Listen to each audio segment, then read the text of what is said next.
David Parker. Thank you, Mr Speaker. My question is to the Minister of Finance. Does he believe that the government's policies have reduced income inequality? If so, does he... Sorry, can I read that again? Does he believe that the government's policies have reduced income inequality? If so, does he agree with the IMF that rising inequality slows economic growth? Honourable Bill English. Mr Speaker, the evidence shows that inequality in New Zealand has been flat or slightly declining since the mid-2000s. And we also believe that a number of the measures the government took through the recession certainly prevented inequality worsening at a time when government was very short of revenue. But I welcome the member's interest in the IMF's view, because among their recent comments on New Zealand, the IMF emphasised the importance of ongoing fiscal discipline to a sustainable economic recovery. Nowhere in the statement does the IMF refer to inequality, and that's for a very good reason with respect to New Zealand, because inequality in New Zealand has not increased over the last 10 years. Supplementary. Order. Supplementary question, Honourable David Parker. Well, then do I take it that the budget that's upcoming will reverse the 40% of the 2010 income tax cuts which went to the top 10% of income earners? Honourable Bill English. Mr Speaker, no. And if the member bothered doing his homework, he would have seen that at the time of the 2010 tax package, we published detailed distributional impact measures, which showed that the combination of income tax cuts, an increase in GST, and effectively $1 billion increase in property taxes meant that that tax package was distributionally neutral. Supplementary. Order. Supplementary question, Honourable Is David he Parker. so out of touch that he thinks that inequality is not getting worse when 74% of New Zealanders believe the gap between rich and poor has increased under his government? Or does he side with the 3% who think the gap is narrowed? That's right.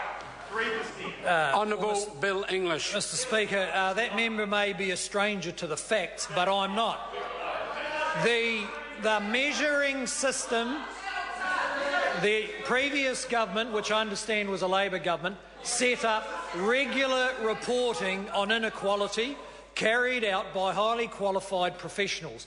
That is the information on which we rely for the statement that inequality in New Zealand has not got worse in the last few years. I accept that some people believe that. The fact is it's not correct. Point of order. Point of order, Honourable David Parker. I seek leave to table the results of the Herald Digi poll, which showed that 74% of New Zealand think that... Order. The point's been made. The Herald Digi poll is available to all members. Thank you, Mr Speaker. Supplementary question, Honourable David Parker. How can he justify being out of touch with the 74% of New Zealanders who say that inequality has increased when home ownership has declined to its lowest rate in 50 years under his watch? Honourable Bill English. Well, Mr Speaker, I'm not sure the member is correct about the home ownership figures, but in any case, we look for, well, under Labor, house prices doubled, which probably didn't help.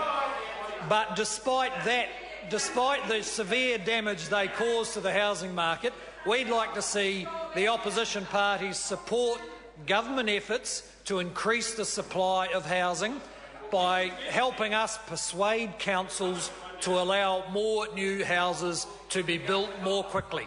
Supplementary. Supplementary question, Louise Upston. Thank you, Mr Speaker. Supplementary question to the Minister of Finance. What recent reports has he received from the IMF on the New Zealand economy?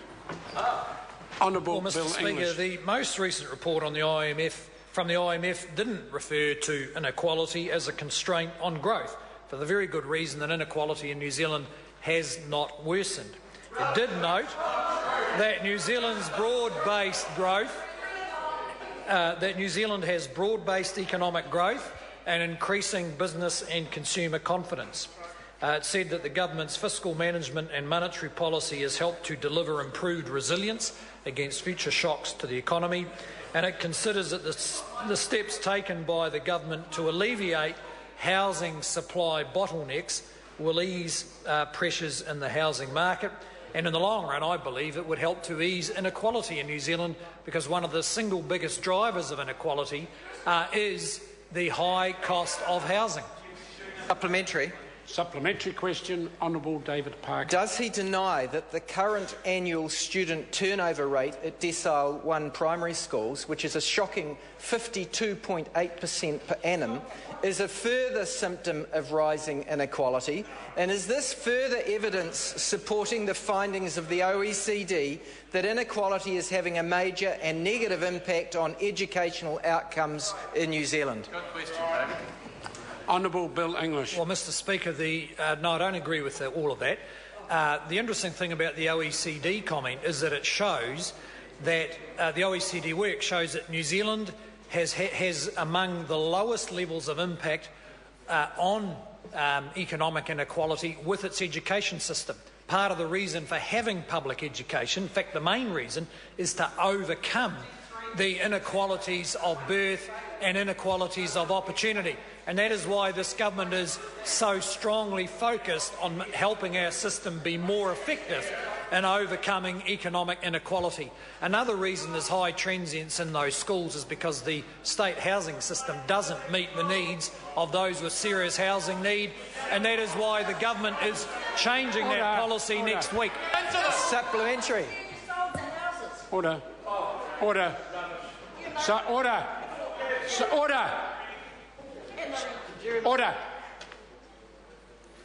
Supplementary question, Honourable David Parker. Thank you, Mr Speaker. Why can't the Minister see that rising inequality under National goes against the egalitarian values that New Zealanders hold dear, is making educational outcomes worse and is holding back economic growth? Honourable Bill English. Well, Mr Speaker, there's a very simple reason that we don't believe those things, despite the fact that the member does, and that is that the measures of inequality in New Zealand, I know, the facts demonstrate it has not got worse. That's not a political assertion or an ideological conviction. It is the facts as laid out in the annual report from MSD, which was set in place by the previous government. On planet Labour, I know facts have very little impact, but on planet Earth and in New Zealand, the facts matter. Supplementary question. Order. Supplementary question, Louise Upston. Thank you, Mr Speaker. Supplementary question to the Minister of Finance. What comments has the International Monetary Fund made previously about the New Zealand economy? Honourable Well, Mr Speaker, English. in the light of recent discussion about the history of the New Zealand economy, I looked for the IMF reports from 1975, since that seems to have been the focus of economic debate in the House, but actually I couldn't find one.